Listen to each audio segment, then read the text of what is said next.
Welcome to the Deep Dive. Today we're tackling a topic that, well, it might feel a bit unexpected for a deep dive into sustainability. New Zealand's national stadium, Eden Park. That's right. We've got quite a bit of source material here, basically reports, overviews, really detailing how this huge historic venue is thinking about sustainability. And our mission for you today is to unpack what that actually looks like inside a major stadium. We're going to pull out some of the really interesting bits from these sources. Looking at everything from community projects right there on the grounds to, well, how they handle just massive amounts of resources and waste. And their broader environmental impact, too. I mean, just think about it for a second. A place built for tens of thousands of people, huge events. Often just for a few hours at a time. Exactly. The footprint is just immense. So making that genuinely sustainable, what does that even involve? What are the actual concrete things they're doing? Okay, let's dive in. First off, the sources really emphasize this idea that Eden Park sees itself as more than just an events venue. Yeah, they frame it as a kind of community hub. And the material gives some pretty specific examples of how they're trying to live up to that. Definitely. What really jumps out is this initiative called the Grow Space on Eden Park's grassy knoll. The grassy knoll. Sounds a bit cloak and dagger for a community garden. Brief chuckle sound implied, I know, right? But it's actually a pretty cool story. The sources explain this was just sort of underused land within the park. Right. And Eden Park basically gifted its use to a local group, Grow Space, no cost. So turning dead space into, well, something living and useful. Exactly. And now it's described as this community hub. People are gardening, sharing skills, connecting. Exchanging produce, too. Yeah, and it's not just symbolic. The sources give a figure over 200 kilograms of produce harvested in 2024 alone. Okay, so it's actually producing food for the community right there. It shows it's, properly integrated, not just a nice idea. And beyond growing things, the sources also talk about support for Legacy's Kai Ika project. What's the connection there? Right. This is another really interesting one. The Kai Ika project, its whole purpose is repurposing fish waste, the bits usually thrown away, Okay. and using it to feed families who need it. And Eden Park helps with that. How? They support the funding side through something called Cans for Kai. Basically, Eden Park provides collection cages. Like for recycling cans. Exactly. Outside the stadium, year-round for neighbors, but also inside on match days and in their kitchens. Recycling those cans generates money for Kai Ika. Ah, so community and stadium waste, aluminum cans, become funding for food. That's clever. And the scale can be pretty impressive. The report mentions one specific example. The Coldplay concert, I saw that. Yeah, around 200 kilograms of cans collected just at that one event. Wow. It really shows how facilitating these simple actions, but on a large scale, can add up to real support. That is a surprising amount. The sources also mention a couple of other quick community... Like the community library. Apparently it's a repurposed old fridge. A fridge. Right there on the grassy knoll. Just a book swap, free resources. Small thing, but it fits that community feel. And the fortress slides. Mentioned as a new playground out on the edges of the park. Again, making the space accessible for families, for active play, not just for ticket holders. Right. So if you pull all that together, the garden, the Kai Ika support, the library fridge, the playground, the picture the sources paint is, well, it's a stadium actively trying to be part of the local neighborhood fabric. Using its space, its operations to give back social value, not just hosting games or concerts. Yeah, stretching the definition of what a stadium is, really. Definitely. Beyond just match day. Okay, let's shift gears then. Because a venue this size, it uses a ton of resources and, creates a lot of waste. How are they managing that side sustainably? The sources call their approach action-oriented. Well, their on-site composting program is a big one. It's been running since 2017. On-site composting. What exactly goes in? Kitchen food waste, mostly. The sources specify excluding seafood shells, which is interesting. Maybe tricky to compost on-site. Could be. And how does it get there? It's actually manually transported to the composting site near that grassy knoll again, and the sources really stress this. Staff make sure all food waste, event days, non-event days, gets composted. That sounds like a lot of effort, the manual part. It probably is, but it seems effective. And the compost produced doesn't go to waste either. Where does it end up? It goes to various projects, including supplying a local place, the Morningside Urban Market Garden. So yeah, turning waste into something that helps grow more food locally. And the metrics on this, the sources had some numbers. They did. For 2024, about 4.3 tons, which is roughly 8.2 cubic meters of compost. But the figure that really stood out to me What was that? was the success rate. Only 0.7% of their food waste was found later in the off-site general rubbish sorting. Hold on. Less than 1% slipped through the net. For a place serving food to thousands. Exactly. It suggests their internal system, the training, the manual checks, the whole process is actually working incredibly well. That's impressive compliance. It really is. It shows it's not just about having bins, it's about the whole operational chain. And speaking of off-site sorting, you mentioned that, they partner with Rubbish Direct. Yes, and that's like their safety net. They know people won't always use the right bin, especially at a big event. Right, happens all the time. So this partnership means all the collected waste gets taken away and sorted properly off-site. They pull out recyclables, compostables, anything that can be diverted from landfill, even if it was put in the wrong bin initially. And that makes a difference too. A big difference. The source notes that in 2024, nearly 79%, 78.8% to be exact, of that off-site sorted waste turned out to be mixed recycling. So even the mistakes are largely captured. Pretty much. It's supporting that circular economy idea.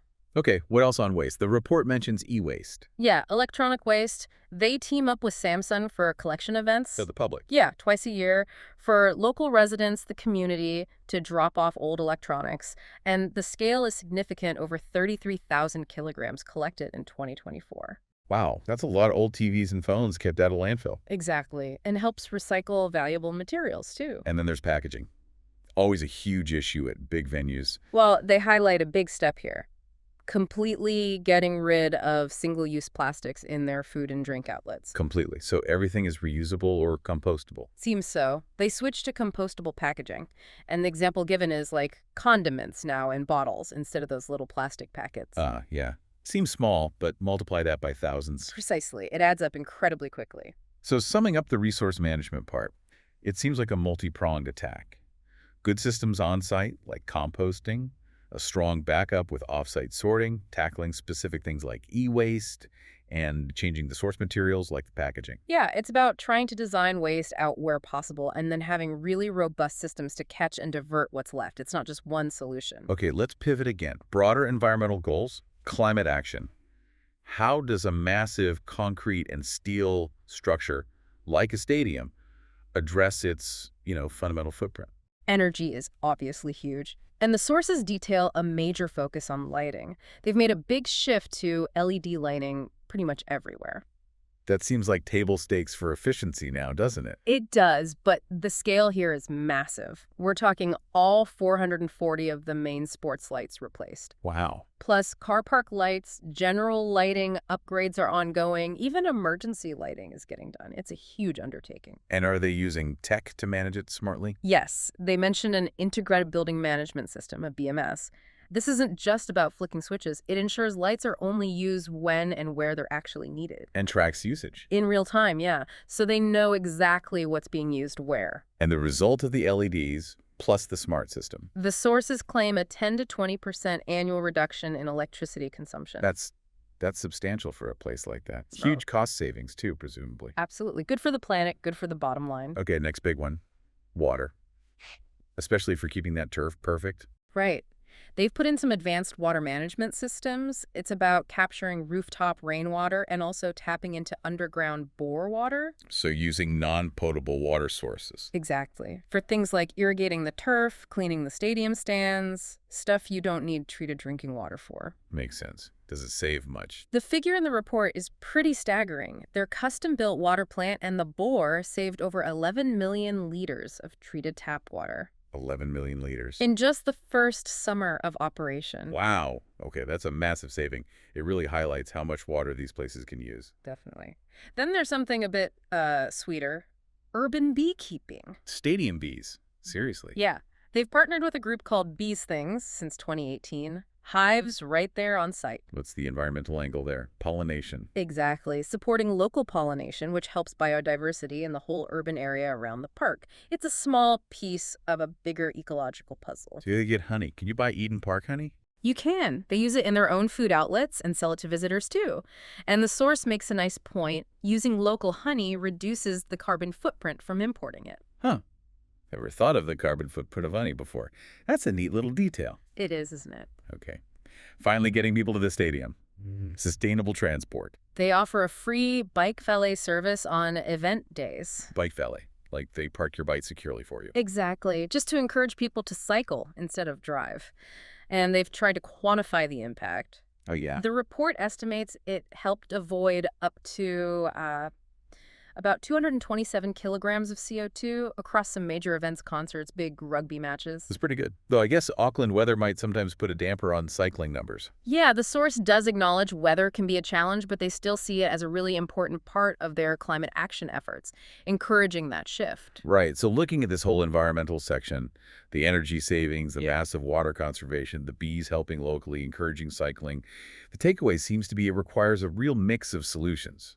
Yeah, some big infrastructure things like LEDs and water systems, some ecological support like the bees, some behavioral nudges like the bike valet. It's not just one silver bullet. No, it's about finding opportunities right across the operation to cut resource use and emissions. Okay, so just to quickly recap for everyone listening, we've talked about Eden Park's efforts covering community gardens, libraries, supporting food banks via recycling. Then the really detailed resource management, the highly effective composting, the backup, offsite sorting, tackling e-waste, ditching single-use plastics. Followed by the big environmental pieces.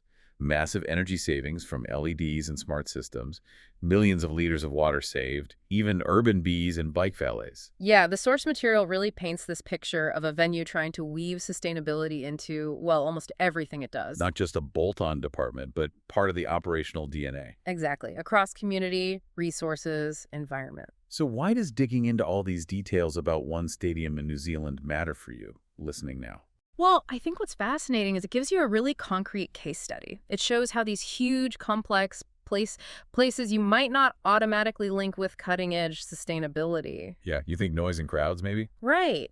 But it shows they can find ways, they can implement practical, impactful things across so many different areas. Maybe it sparks an idea, an aha moment about what could be possible in your world. Whether that's your business or a community group or just how you think about public spaces. Yeah, seeing these specific examples, the compost system, the water saving, the can scheme, Yeah, it might make you think differently about what's achievable elsewhere. definitely makes you look at a big stadium in a new light.